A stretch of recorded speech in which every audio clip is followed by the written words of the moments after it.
Welcome, everyone. Thank you all for coming out this day before a 4-day holiday here in Australia, which there aren't many. So it is great to see so many faces here.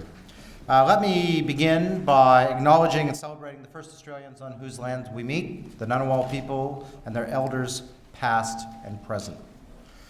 Your Excellencies, ladies and gentlemen, my name is Schmidt, and as the ANU Vice Chancellor, it gives me great pleasure here to introduce to you to the University tonight His Excellency Professor Bambang oh golly, I practiced it many times. Bambang Brodjonegoro, Finance Minister for Indonesia. I had it 20 times in a row, right? I choked. At ANU, we are proud of the many relationships we have with Indonesia, from business to industry, education, through to government. Indonesia has been something that we regard ourselves as, outside of Indonesia, the world's home of the world's expertise in Indonesia. And that's it's a state that we want to keep and we want to expand, because Indonesia is growing rapidly, and we need to keep up with you. Several of our alumni have had ministerial positions in the Indonesian government, including former Minister Marty Natalegawa and former Tourism Minister Mari Pangestu. I had a chance to meet them last year in Indonesia. It was great to have so many people from ANU there. ANU hosts the annual Indonesian Update, which attracts the brightest minds to the university to discuss wide-ranging themes and important issues from across the region. Our strong links with partner institutions in Indonesia means students are able to undertake a range of intensive Indonesian language programs abroad. Being able to get more people to speak Indonesian is an important step in encouraging Indonesian-Australian business and governmental relations, and that's something we're very proud of here. ANU has been at the forefront of Indonesian studies for over half a century, and the Indonesian Project, one of the oldest institutions of its kind in Australia, celebrated its 50th anniversary last year, and how well done. That's a signature bit of the university, and thank you for the people who continue that 50 years on.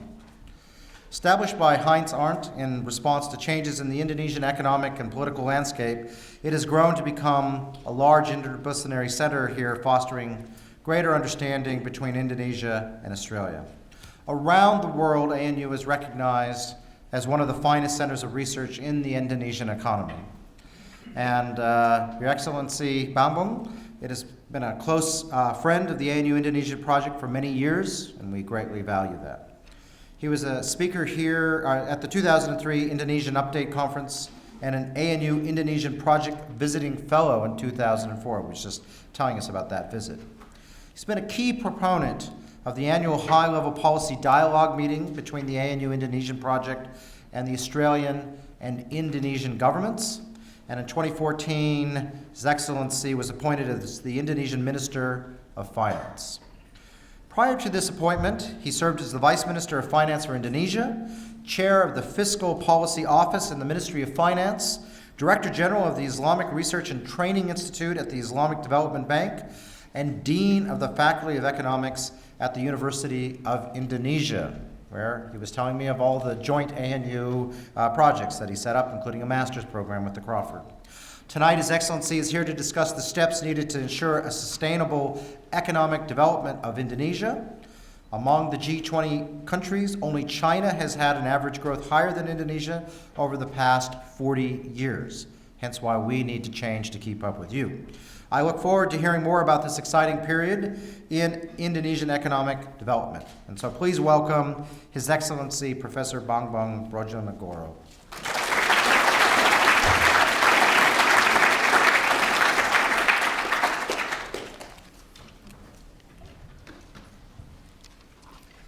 Thank you very much for the introduction, Vice Chancellor Schmidt. And also, I would like to thank for the invitation from ANU, especially through the Indonesia project. I think I'm glad to be around this time. I believe this must be my second general lecture here at NU. I think previously, I think couple years ago. And this time around, of course, I would like to discuss and have intense discussion with all of you regarding the future of the Indonesia. Why the future of Indonesia? Because again, as Vice Chancellor rightly mentioned, of course, we are now part of the G20, and in terms of the economic growth, we are maybe now the third highest after India and China. But then the question, would that be sustainable? Because the global economy has changed, I think, since the 2008 global financial crisis. So it means more volatility ahead globally, while domestically, of course, the challenge will remain the same. Of course, now we are a democratic country, unlike during Suharto era. And of course, any structural reform that we are going to propose will have different impact compared to the autocratic period in 1970s and 1980s. So although, as you know, Indonesia has done structural reform back in 1980s, but I would say today's environment would be totally different with what we had back in 1980s. So let me go through the presentation, and hopefully I can finish the presentation maybe in 20-30 minutes, and after that we can have, I think, a very good discussion. So again, as I mentioned, Indonesia has been up and down. I think most of you already familiar with the Indonesian story. Of course, our attention would be more on the structural reform that has been carried out after the oil price shock back in 1980s, early 1980s. At that time, if I remember, the oil price suddenly only less than $10 US dollar per barrel. And then it created alarm for Indonesian economy, because at that time, our budget simply depends on oil and gas. Our economy also in general depends on the investment and activities in oil and gas. And then, of course, the structural reform has to be carried out. And I would say that has helped Indonesia even until now. So, because many other oil and gas producing countries still cannot diversify their economy until today, while Indonesia, realizing that this 1982 oil price shock is really killing the economy, we already diversified. So, in many occasions, I always say we have to thank to the older generation of the Indonesian economies, because they already think very far ahead compared to, you know, the current oil and gas producing country that facing big or huge problem right now. You can see what happened in Venezuela. You can see what happened even in countries like Azerbaijan, Kazakhstan, and the latest one, even my surprise, because I used to live there for 2 years, Saudi Arabia, because all of them suddenly cannot cope with the low oil price, and they basically have nothing to do. They have nothing to solve the problem except that they have to cut the budget, they have to delay the spending, or in the case of Saudi Arabia, for their very first time in their life, they have to find the borrowing. They have to find something just to finance their budget deficit that suddenly now 20% of their GDP. So we are glad because we had this first structural reform. What kind of structural reform that we did in 1980s? I think, again, some of the most senior economists in this room must be familiar. I would say only two things. Number one is diversification of the activities more to the manufacturing from only oil and gas. So at that time, Indonesia started the industrialization process, which basically become a success, especially in 1990s. In 1990s, as you can see, the period of remarkable growth, because our growth at that time, 6 to 7, 8% easily, simply because of labor-intensive manufacturing. And at that time also, relocation of the industries, especially from Japan at that time. So, of course, it works on our favor, and it helped our economy to diversify with industrialization. The second aspect of the reform is the tax reform. As you can see in many oil and gas producing countries, their budget really depends on the revenue from oil and gas. And like, again, if I take the case of Saudi Arabia, they don't have tax system because they don't recognize tax. So the budget really depends on the proceed from selling oil and gas. But in Indonesia, when we realize the price is less than $10, then we need to reform the revenue side. And that was the time when the tax becomes a serious part of our budget. That was a time when we introduced the income tax, we introduced the value-added tax, and we introduced the taxation system in general. Although it might start with maybe relatively poor start, but at least now 70% of our revenue coming from the tax revenue, combined with the excise tax and import duty around 85%.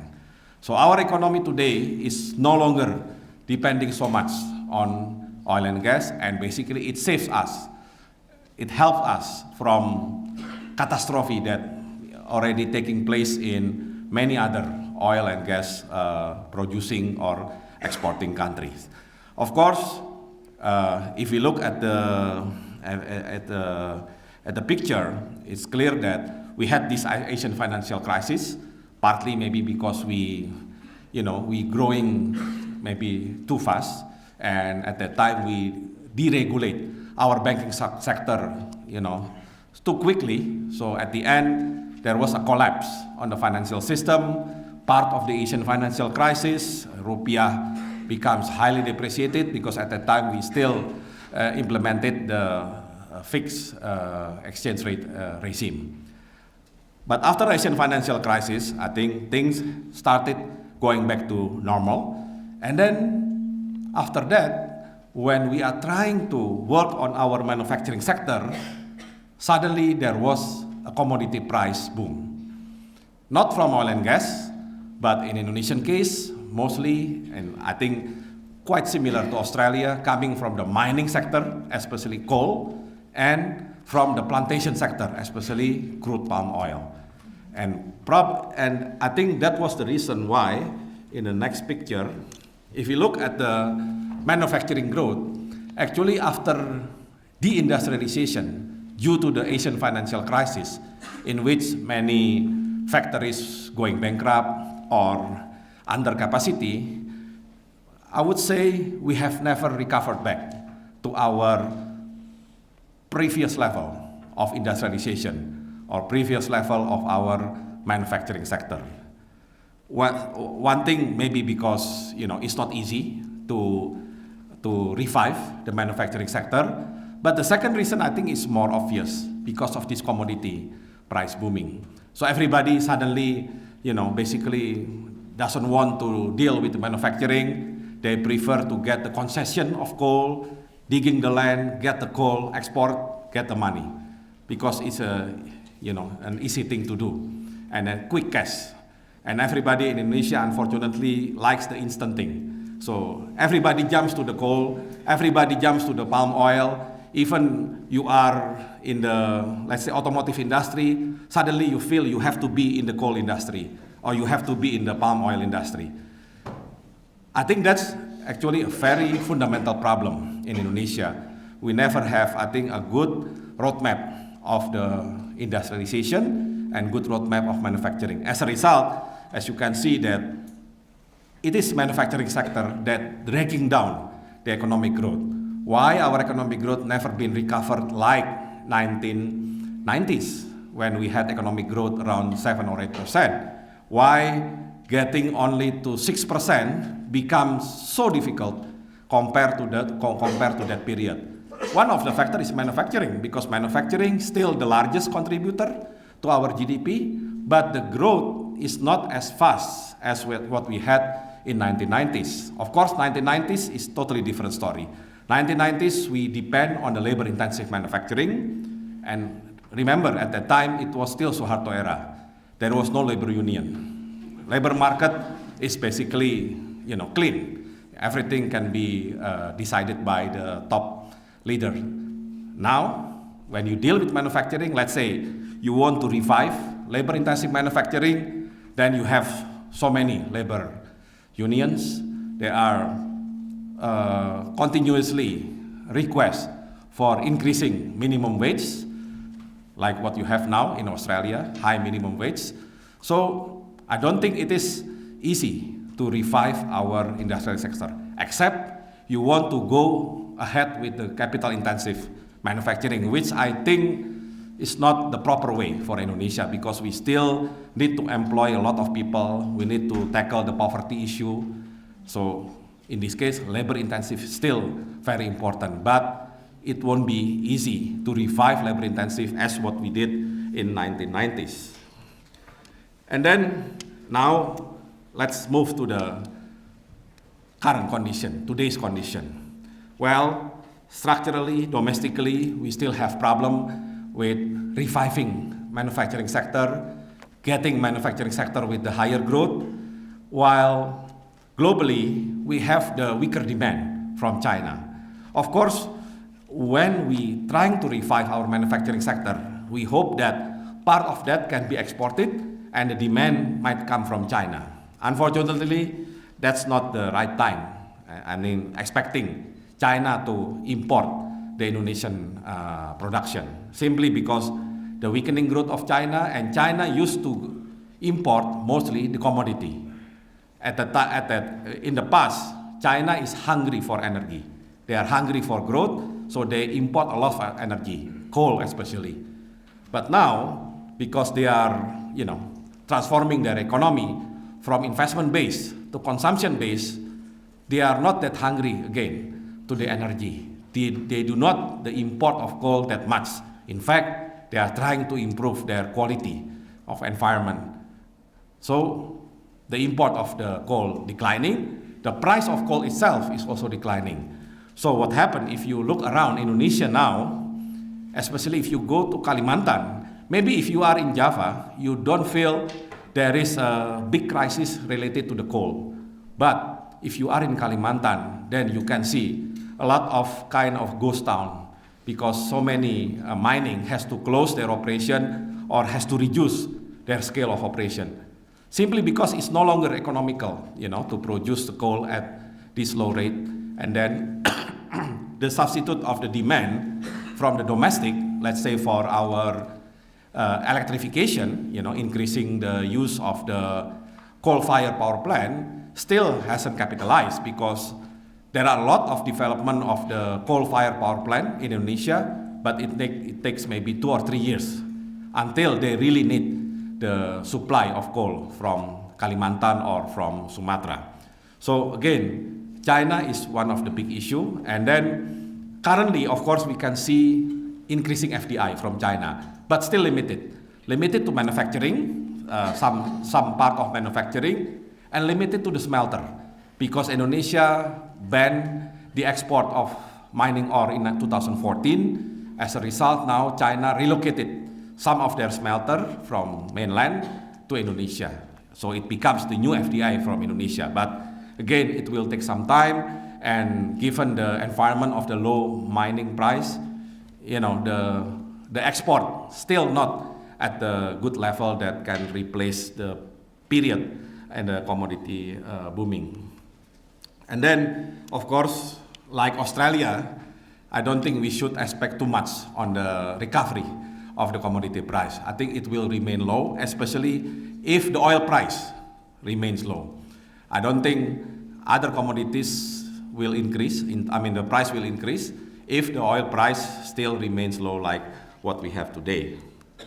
And then, of course, 2016, we are trying to make, as realistic as possible, the assumption. Economic growth hopefully would be 5.3. Of course, it is a big jump from last year, 4.8%. But we still believe, with the absence of export, we know that export will not be a factor again. in 2016, but we still rely on maintaining the household consumption, trying to promote more investment, especially private investment, including FDI, and then, of course, the government spending through the government consumption and the government investment. It will be a tough job, given that IMF probably will revise down their global growth forecast in April, this coming April. They do it in January. Last time they did that in January. They already revised down from 3.6 to 3.4 in January. Probably April, they might revise down, I don't know, from 3.4 maybe to 3.3, maybe at the more optimistic side, or jump to 3.2 or even 3.1, because I think the mood in the last G20 is still gloomy in terms of the global economic growth. Our inflation hopefully will be even lower than the assumption here. It could be around 4%, given the fact the oil price is still low. So it helps to make the fuel price in Indonesia also relatively low. And of course, fuel price still has some impact on our inflation. Exchange rate might be better than this. I mean, it was made in October when rupiah still one of the highest depreciated currency. But since January, rupiah has become the best performer in terms of the currency in the world. So it means the average exchange rate this year could be 13,300 to 13,500. I think if you look at the real effective exchange rate, currently is around 13,300. So the movement of the currency would be around that figure, 13,300 rupiah. Oil price, certainly we cannot expect anymore, $50, probably $35 or $40. I mean, in the beginning of the year, looks like it could be as down as $20. But then after, I think, mid-February, I think the price has been more stable at around 35 and more likely at $40. Oil production, gas production. Just to give you clarification, Indonesia is still exporting oil exporting country, but we are net importing, because we are still, of course, producing oil to be exported. But in terms of the production versus consumption, we import more than we export. So basically, we are net importing country, but now we decided to join again OPEC, the Organization of Petroleum Exporting Countries, simply because we're trying to get a cheaper source of crude oil in order to secure the domestic supply. Okay, and then back to the manufacturing sector, because again, I believe manufacturing sector should be the future of Indonesia. Of course, not only by itself, together with the tourism, together with maybe with creative economy, together with services. But still, if you're talking about labor absorption, if you are talking about productivity, and if you are talking about the growth itself, you need to count on the sectors like manufacturing.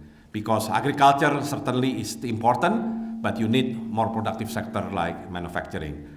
The problem with Indonesia, of course, value-added creation. I think if you look at the structure of manufacturing in Indonesia, most of them is a simply assembly. There is no real value-added creation. Most of them is just assembly. Basically, you got all the materials, and then you just assembly those material into a final product. So nothing spectacular happens in this kind of industry. So there are, of course, labor absorption, but in terms of value added, it's relatively small or almost nothing. And then, of course, we have the infrastructure problem, we have the skills problem. I think both at the human resources as well as physical resources, we are still not supporting the high productivity sector. And then, high cost of fund.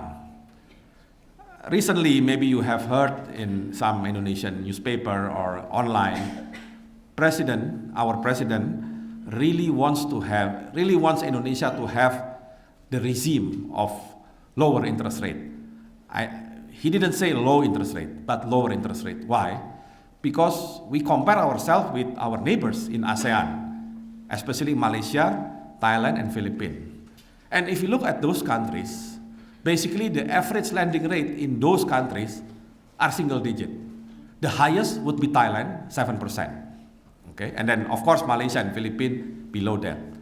And our president also understand clearly that the difference between Indonesia and those three countries, inflation, because our inflation rate, although last year has been 3.3%, or you can say, let's say 4%, is still higher than those three countries. Those three countries usually have inflation around 2, at the most 3%. So with the lower inflation rate, of course, you will have the lower interest rate, both deposit and especially the lending rate. But then, of course, the issue is not just inflation. Indonesian banking sector also known for having maybe one of the highest net interest margin.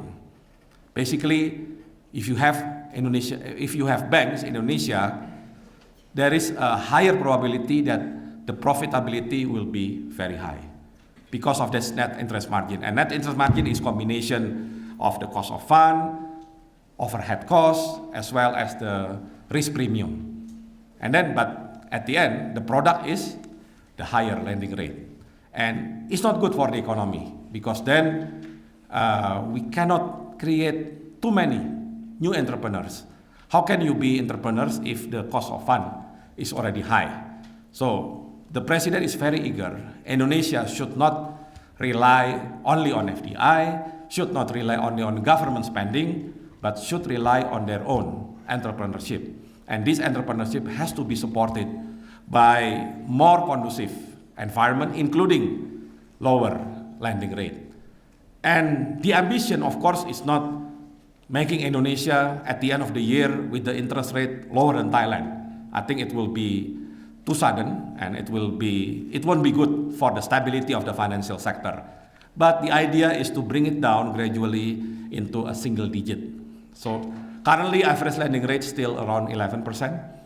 I think if you have to face the reality, you want to open the business and then you have to borrow with 11%, I think you better stop trying because it's too costly, right? So it discourages, the entrepreneurship in Indonesia. So hopefully this idea can work, and let's say from government point of view, we are trying now to create the environment of the lower interest rate. Again, I'm talking about lower interest rate, not just simply a low interest rate. And then limited production capacity, of course. We still have high logistic costs, partly, of course, due to the transportation, partly due to the, the system, the trading system and everything else.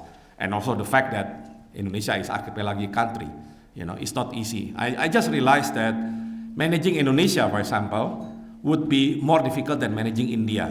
I know India is much larger in terms of the size, the area. It's a big continent. We always call subcontinent, but at least India is a continent. We are archipelago country. From Jakarta, let's say to another big city like Medan or Makassar, is another island. There is an ocean. So you need at least the air transportation or sea transportation, which is of course more costly than the land transportation. Another fact, electricity.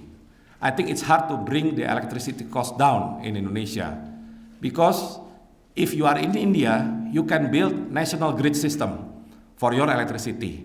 Let's say from Delhi in the north to Chennai in the southeast, for example. But in Indonesia, the maximum you can build is the island grid system. Jawa grid system, Sumatra grid system, Kalimantan grid system. But there's no connection between, let's say, Jawa and Kalimantan because of this geographical condition. Of course, I'm not looking for an excuse, but I just want to tell you, this is the art of managing Indonesia because you deal with the large archipelagic country rather than just a big continent. And as I mentioned before, we need to do structural reform. We have some structural challenges. However, when we did structural reform back in 1980s, there are two conditions that making it different. Number one, thank you, Hal. Number one, of course, 1980s, autocratic country, This time around, democratic country. Why is different? Well, if you are autocratic country, you want to change the system right away, you can just go to parliament, asking parliament change the law, and they will do it for you. That's what happened during Suharto era.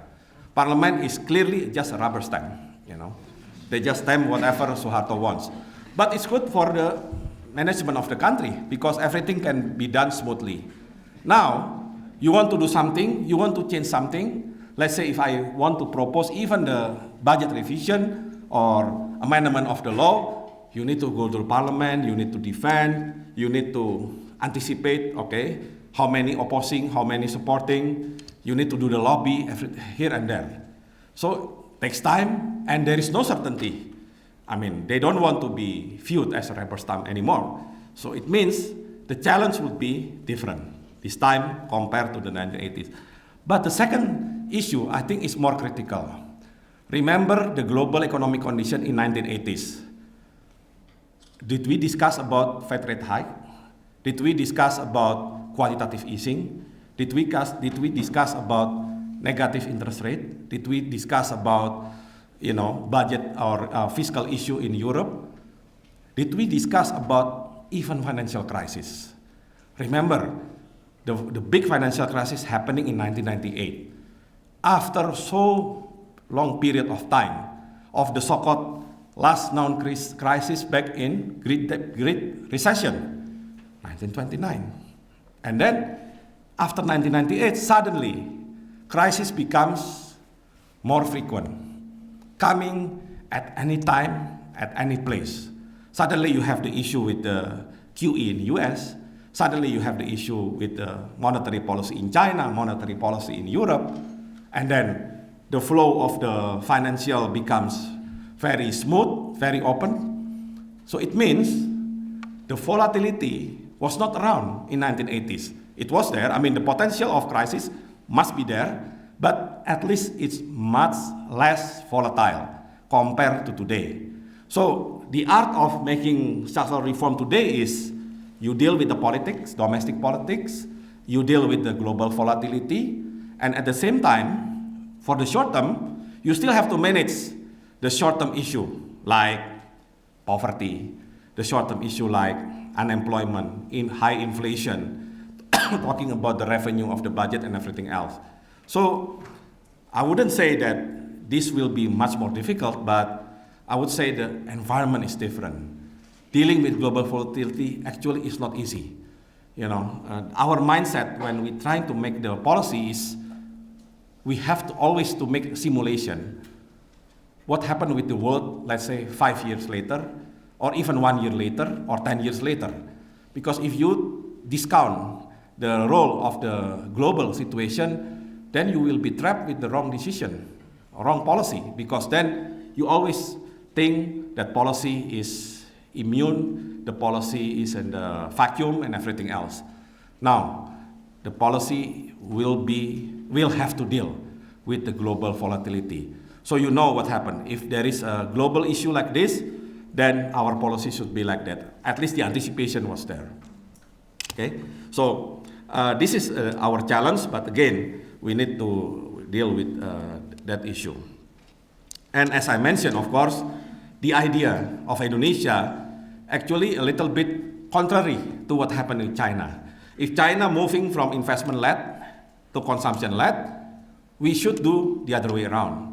From consumption-led, that has basically been boosted by commodity price, trying to be investment-led growth. And this investment-led growth has to be boosted by the manufacturing, not by the commodity. So it's really a change of mindset, and I know it won't be easy. Because again, industrialization in Indonesia always, industrialization everywhere will take longer time, you know, to prevail. And then, unfortunately, the characters of the most Indonesian are not that patient, you know. You are tired waiting too much or too long. So if there is, let's say, if you did trying to revive industrialization back in after Asian financial crisis, but then in the middle of the way, there is a high price of coal, high price of the palm oil. And suddenly, let's forget the industrialization. Why don't we go to the commodity? That's what happened. And then our industrialization interrupted.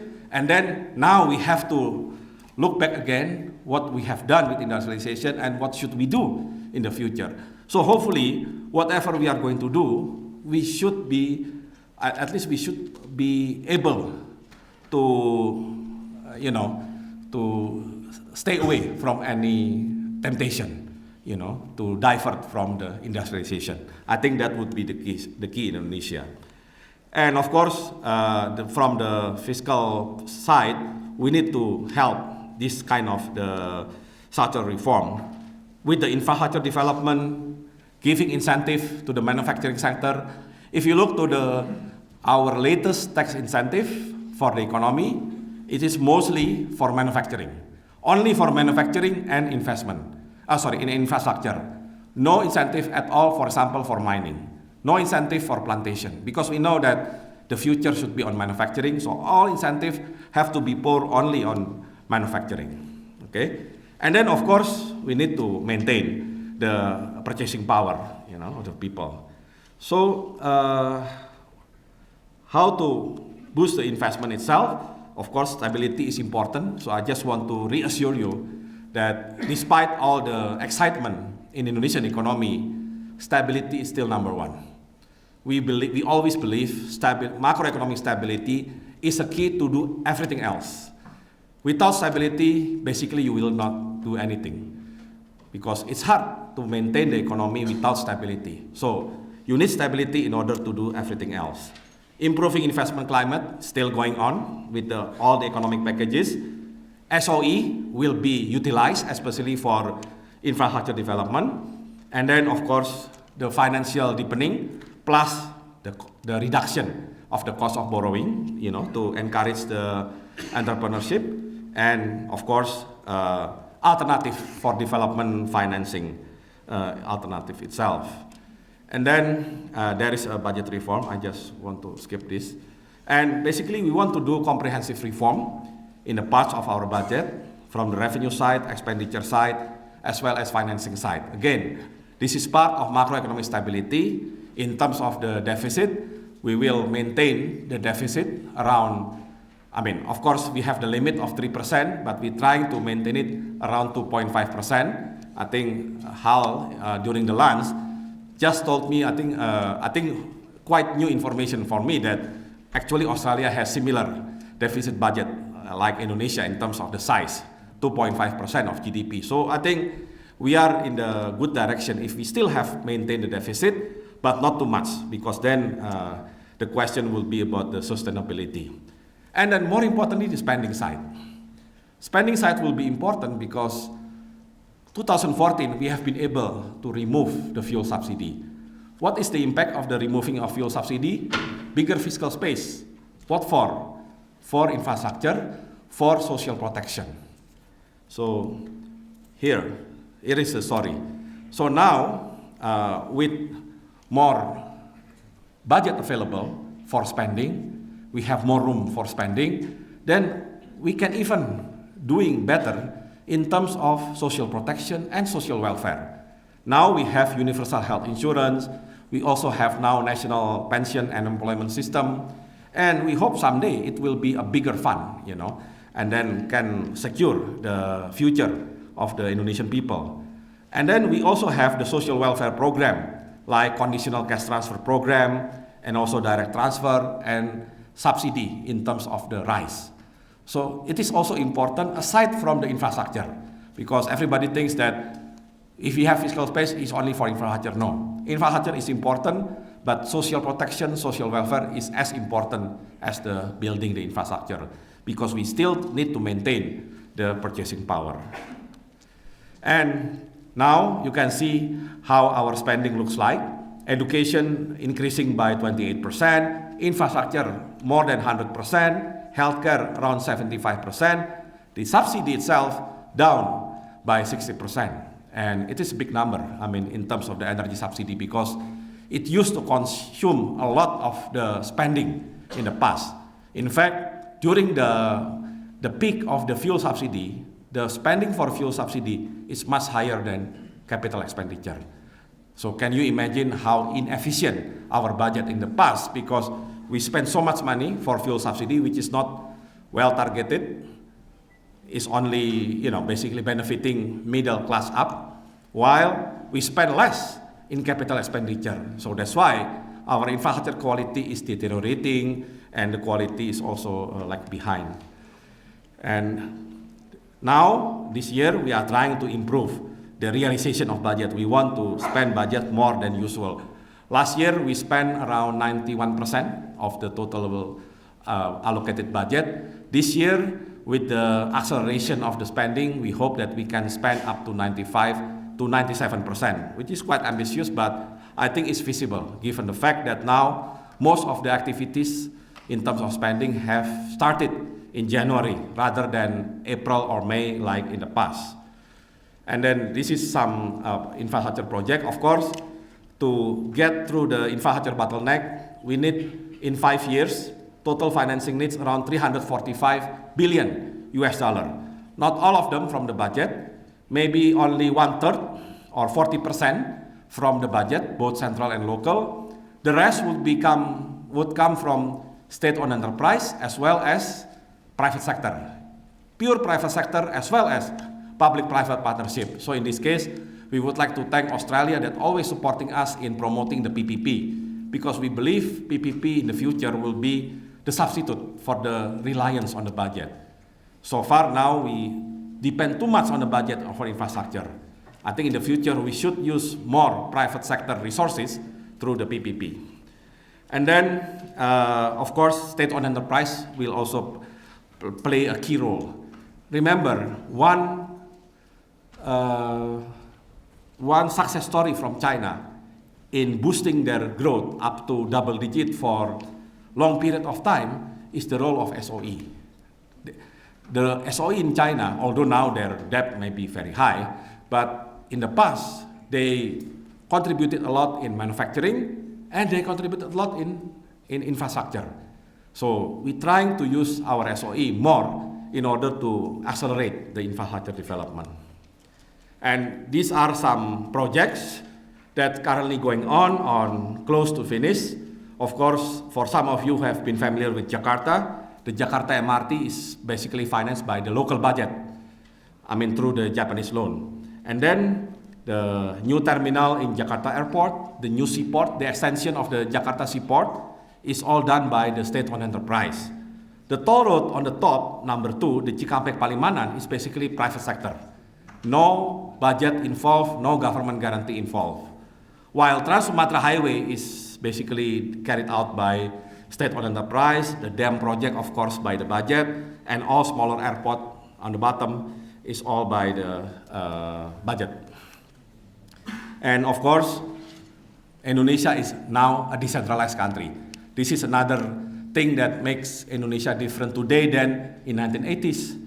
In 1980s, when you did structural reform, you can do it from the very top up to the village level easily, because it's no decentralization. Now we have provincial government, we have district government, and now we have the so-called village government. And we have special rural transfer, direct transfer from my office, Ministry of Finance, to the village level, in order to help in terms of building their infrastructure as well as maintaining the purchasing power. But it is important, this is decentralized country, most of the function have been delegated to the local government, so we are trying to increase the portion of the local government budget through higher transfer.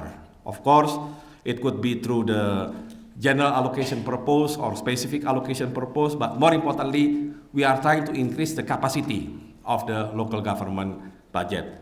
It won't be ideal, of course, maybe from efficiency point of view, it's not efficient, but it's politics, real politics. Now we have around 530 local governments, and all of them needs their money. They have their own budget, provincial and districts. And the application keeps coming for the formation of the new regions. Yesterday, my colleague, Minister of Home Affairs, told me that now in his desk, there was 200 new applications for local government. There were provinces, there were also districts.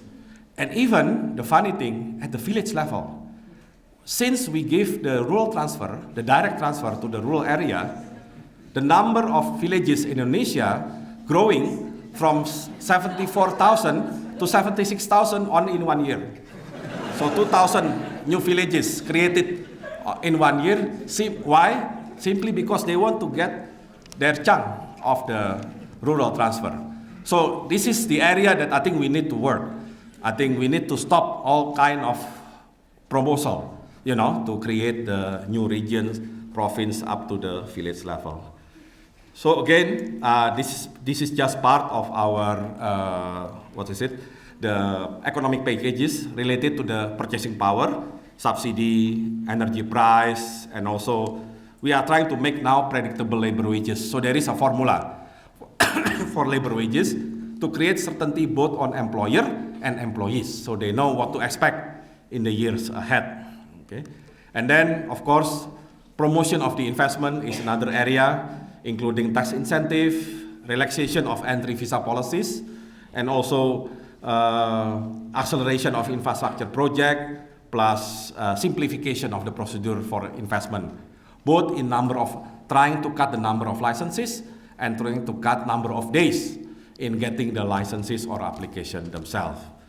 I think that would be the summary. Of course, it won't be comprehensive, but at least hopefully it will give you some view about current economic development in Indonesia. And of course, I would like to welcome any discussion that we are going to have. Thank you very much.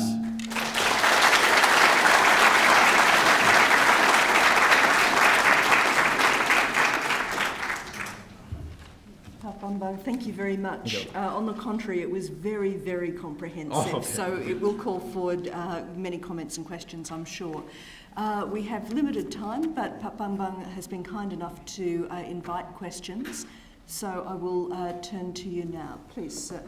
Could I ask you to state your name and where you're from to help Bambang answer the question?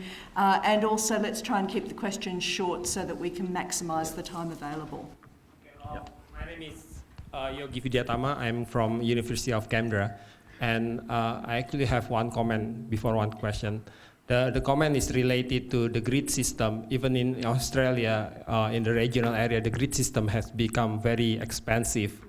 The fixed cost is much higher than the everyday use cost, and they started to think about moving from the grid to the given the improvement of the battery technology as well as the solar system, the solar panel technology, then they move to that one, so they doesn't have to rely on the grid. So maybe Indonesia need to think about moving to that direction as well. The question is related to the current infrastructure program that the Jokowi started. It is very encouraging, and it may be remind you about the Keynesian approach on the budget. But one of the success of the Keynesian approach is that the infrastructure project was developed by the local, using the local capacity, so the tax can be generated from the workforce. The question is whether Indonesia have that much construction capacity to carry on those projects, especially it is in the regional area. Thank you. Okay, I will respond before I forgot the question.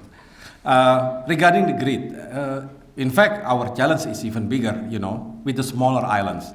If you're talking about Java, Sumatra, then you can create basically a grid system. But if you're talking about small islands, especially in the eastern part, or even in the Rio Islands, I think it will be challenging just to provide the electricity to those islands because they have the population in there. So now we are trying to move away from the use of the diesel fuel into solar system, solar cell. Unfortunately, the solar cell still quite expensive. I mean, in terms of the battery itself. I think the battery is still costly and still needs the mix of the solar cell and the diesel fuel. So we cannot really eliminate 100% the diesel fuel. And of course, you know the story about diesel fuel in the small islands in Indonesia. It's very costly, because the diesel fuel itself is already costly, except maybe during the low oil price now. But second thing, the transportation to bring diesel fuel itself is even more costly, because sometimes if you don't have enough, sea transportation, you have to bring the diesel fuel by air. So it's very expensive. So I think Indonesia needs to move away, but my point is still, it's hard to create efficiency in the electricity grid system in Indonesia compared to even continental country like Australia.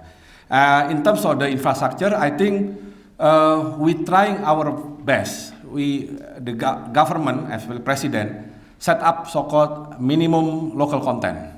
So there is a minimum local content that needs to be fulfilled by any project.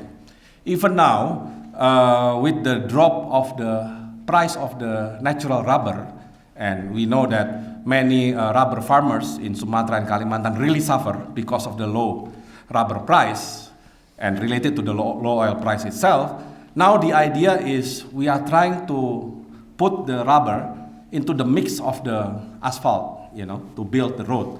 Because according to the technology that has been done in Malaysia and Thailand, actually the existence of rubber will improve the quality of the road. So now this kind of thing, will be implemented. But in general, if you're talking about the construction, let's say road, I think it's okay. Maybe in terms of the power plant, then we still need to rely on the import of the turbine.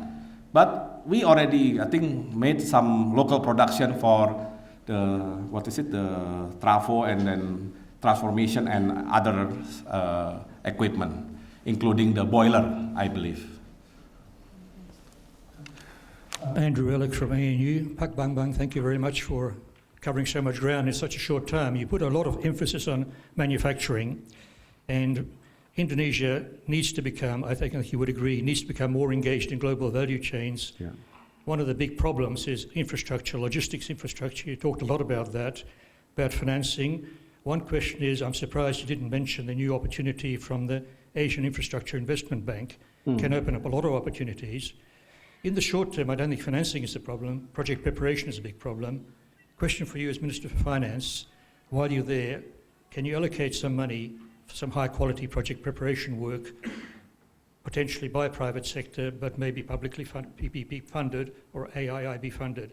But project preparation is a big constraint, and very few countries, including Indonesia, allocate enough finance. Can you fix it? Yeah, I think I agree with you, Andrew. I think financing, in general, in my opinion, is no longer a top issue. We can find the source of financing. ADB is still there, World Bank is there, now AIB is already in picture. But I agree that most of our problem is more on the project pipeline. Somehow, we are so eager to promote PPP, we are so eager to attract private sector, foreign especially, coming to Indonesia, but when they come up with a simple question, where are the projects?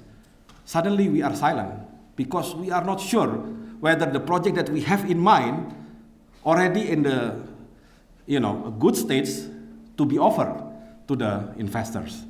So now we are trying, from of course the Minister of Finance side, now we set up project development fund. And then we also set up now the future Indonesia Development Bank or Indonesia Infrastructure Bank. The idea is, aside from financing the infrastructure during construction, this project development fund will be used to prepare a good feasibility study or a good proposal, basically, for the project. So whenever you have the idea of the project, you don't come up, okay, why don't you build toll road in Sulawesi, for example? You better show this is document, this is a very feasible toll road project in Sulawesi, why don't you try to bid for that? Rather than, why don't you go to Sulawesi, look for the potential, and then let's bring together the feasibility study. I think now what we are trying to do, project development fund, and later, when the private sector already comes, we can provide the financing through this new development bank, and the guarantee. Because I think government guarantee to some extent through the Indonesia Infrastructure Guarantee Fund is still important. We'll go to Peter Waugh, and then I'd like to save the last question for an Indonesian colleague, so please prepare yourself. I'm Peter Waugh from ANU. Bambang, thank you very much for your talk and welcome back to Canberra. I want to ask you about economic inequality within Indonesia. As I'm sure you know, recent research has shown that since the Asian financial crisis, there's been a large increase in economic inequality, both within rural areas and urban areas. My question is, what's driving that? Okay. Yeah. I think, Peter, to some extent, the larger inequality or the larger Gini coefficient that's happening, partly also due to the growth. Why? Because of the growth, especially growth during the commodity price boom. You know. And during that period, what we can see, if we compare the different income level, from the low income level up to the highest income level, actually all income level experiencing growth, meaning that nobody suffers because of the economic growth happening during the commodity price boom. However, maybe because, again, this is commodity, this is people with strong capital that can be benefiting from the commodity, the growth of the highest group or the middle up group is much faster than the growth of the lower income. So as a result, although everybody not suffering, but somebody gets much richer than the others. And that creates the higher inequality. And now, this is the reason why we beef up the budget for the conditional cash transfer. We believe, the success story from Brazil regarding the Bolsa Familia, which is related to the conditional cash transfer, that can reduce the Gini ratio from, I think at the time in Brazil, from 0.4 to 0.3 in relatively not long period of time. But again, I would say that the commodity price boom created the effect that the richer becomes richer, while the poorer, getting better, but not as much as the rich one. Can I invite a last comment or question from an Indonesian colleague, please? Thank you very much. I have a very short question. I would like to know more about Indonesian economic policies and strategies, particularly for Papua and West Papua province. Thank you. Okay. Yeah, I think you should look at the data. In the past, there was kind of perception that the amount of the tax revenue coming from Papua was higher than the amount of the transfer from central government to Papua. That was in the past, especially when Freeport was still the highest taxpayers. Unfortunately, today, Freeport is no longer the highest taxpayers. Somebody else now the highest taxpayers. And then, when we look at the data, fortunately, now the transfer from central to local, to Papua, is much bigger now than the amount of tax revenue from economic activities in Papua.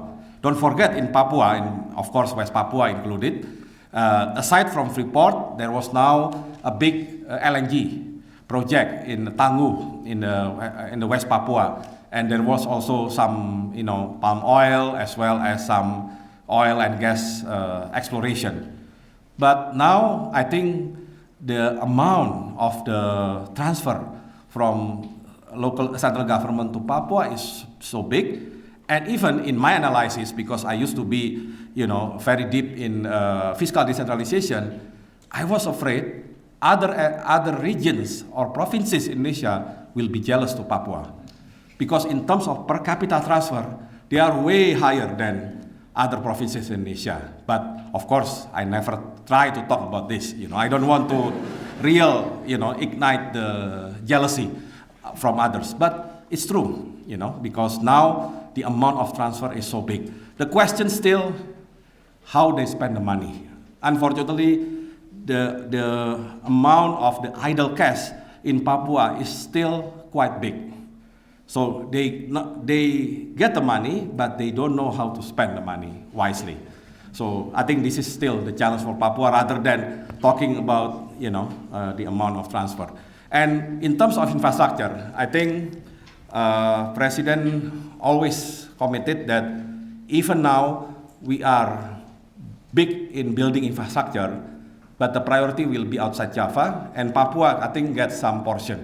I believe we are trying to finish, or to at least to create the Trans-Papua, the road, I think, from Jayapura through Wamena, and then go to Merauke, and then to the west, I think, to Mimika. Yeah. So, Pak Bambang, thank Yeah. you very much. Thank you. I think we need one more hour.